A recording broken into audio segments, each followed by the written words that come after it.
Mexico, Mexique.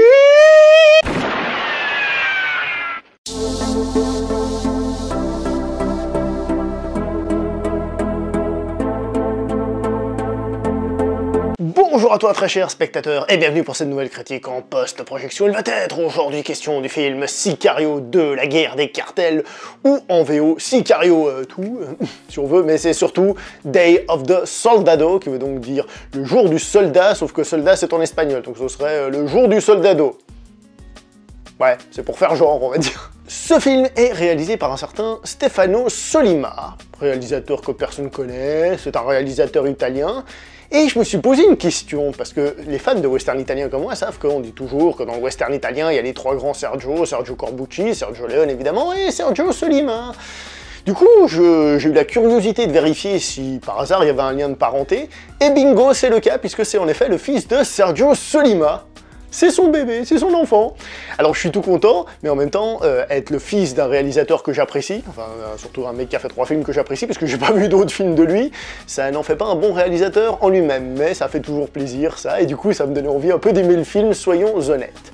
Au niveau des acteurs, eh bien évidemment nous avons un certain Josh Brolin et un certain Benicio del Toro qui reprennent leur rôle. La note que je vais donner à ce film, il faut savoir que le film il est bien, mais il a des défauts. Il a des défauts, et une chose, ça peut être un défaut ou pas, ça c'est après chacun son point de vue sur ce sujet, mais qui peut déranger sacrément. Donc moi la note que je lui donner c'est 7 sur 10. On va d'abord parler des acteurs. Donc honnêtement, les acteurs, donc Josh Brolin et Benicio del Toro, ils sont très bons, ils sont très corrects, ils interprètent très bien et surtout ils ont de la présence, ils ont un certain charisme, franchement à ce niveau-là, il n'y a rien à dire. Il y a aussi une enfant dans le film, mais non, les acteurs sont franchement bons. Ça, c'est nickel, il n'y a pas à critiquer. Côté réalisation, c'est là où on avait une grande peur, parce que Denis Villeneuve n'est plus là, et puis Denis Villeneuve c'est un super esthète, etc. Donc on se disait, est-ce que ce film va réussir à faire quelque chose de bien? Et la réponse est oui, la réalisation de ce film, elle est très bonne. Ce film, il est rempli de plans absolument magnifiques. Sérieusement. Et en plus, il a des scènes de tension qui fonctionnent superbement bien. Il y a une grosse tension dans le film et tout ça. Donc franchement, la réalisation, que c'est l'endroit où on pouvait avoir le plus peur, c'est là où on peut être le plus rassuré, je trouve. Franchement, chapeau au réalisateur, et donc au fils du réalisateur, je suis content. Il en faut peu pour être heureux. Au niveau de la musique, on est dans la continuité du premier film, par exemple, avec ces espèces de sons un peu qui font un peu, j'ai envie de dire, vous savez, dans une corde quand on souffle, à peu près, hein, d'accord, qui donnent ces scènes bien tendues, bien faites. On est dans la continuité, c'est pas mal. Côté scénario, là par contre, j'ai trouvé qu'il y a des défauts.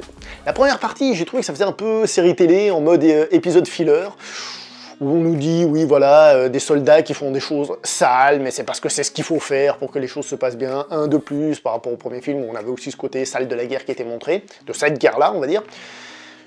Bon, un épisode de plus, voilà, bon, pas spécialement intéressant. Heureusement, le film évolue et après, par la suite, devient plus intéressant d'un point de vue émotion et d'un point de vue personnage, j'ai trouvé. Il n'empêche que ce que font les personnages bien souvent dans le film, j'ai trouvé que c'était pas super clair par rapport à la situation. Ils prennent parfois des décisions et ils font des choses, parfois tu te dis « Attends, mais j'ai pas compris exactement 100% quel est leur but ». Je vois l'idée globale, mais il y a des fois, j'ai trouvé que c'était un peu nébuleux, si ça se dit. J'espère que ça se dit comme ça. La fin du film, que je ne vais pas vous raconter, il y a un truc qui se passe que j'ai pas du tout aimé. C'est un truc qui est très hautement improbable. Et j'ai pas du tout aimé Prout. Voilà, je vais m'arrêter là, je vais rien dire de plus. Sinon, je vous la raconterai. Donc, si vous avez vu le film, on peut en discuter en bas, mais j'ai pas du tout aimé ça. Toujours dans le scénario, on arrive dans cette zone que je vous disais tout à l'heure, que ça dépend de votre sensibilité, de votre point de vue, de votre vision politique des choses, ce qui peut plaire ou déplaire. Le Mexique est montré comme une terre sauvage, sans foi ni loi, où si par hasard il y a un flic, une fois il est corrompu comme pas possible, où les cartels font la loi partout, c'est la loi sauvage, on se tire dessus, il n'y a rien de bien. Ok, d'accord, c'est comme ça le Mexique? Bon, bah je savais pas. Ok. De plus, l'immigration mexicaine permet de faire rentrer sur le territoire américain des terroristes, mais des terroristes islamistes. Donc, faire rentrer des Mexicains aux États-Unis, c'est faire rentrer des islamistes. J'avoue que je suis un petit peu perdu de ce point de vue-là. Et sans oublier qu'on a aussi un jeune Mexicain né aux États-Unis, donc un États-Unien, parce que les Mexicains sont aussi américains, hein, continent américain, d'accord? Mais forcément, attention, parce qu'il va se laisser corrompre, entre guillemets, hein, par les mauvaises habitudes de son pays d'origine, donc les cartels et tout ça, et il va travailler pour eux, haha. Donc voilà. Certains y verront une part de vérité, diront « ouais, c'est exactement ça », d'autres trouveront que le film est trop extrémiste à ce niveau-là, qui prend clairement parti.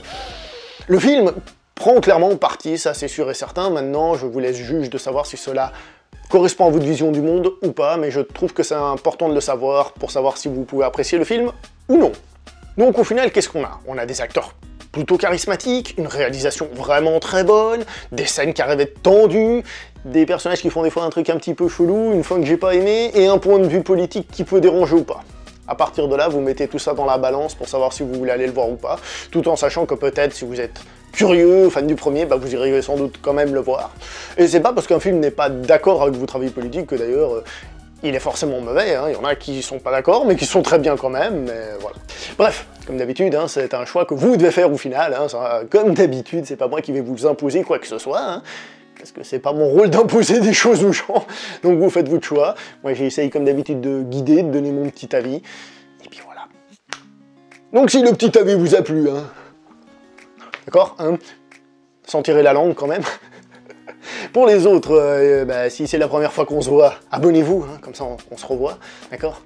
Et enfin bref, commentez, comme j'ai dit, hein, n'hésitez pas à dire si le film vous a plu, si vous l'avez pas aimé, si vous avez des trucs que vous n'êtes pas d'accord avec ce que j'ai dit là, hein, n'hésitez pas à le dire, hein, ça arrive souvent, hein, c'est normal, donc n'hésitez pas à le dire.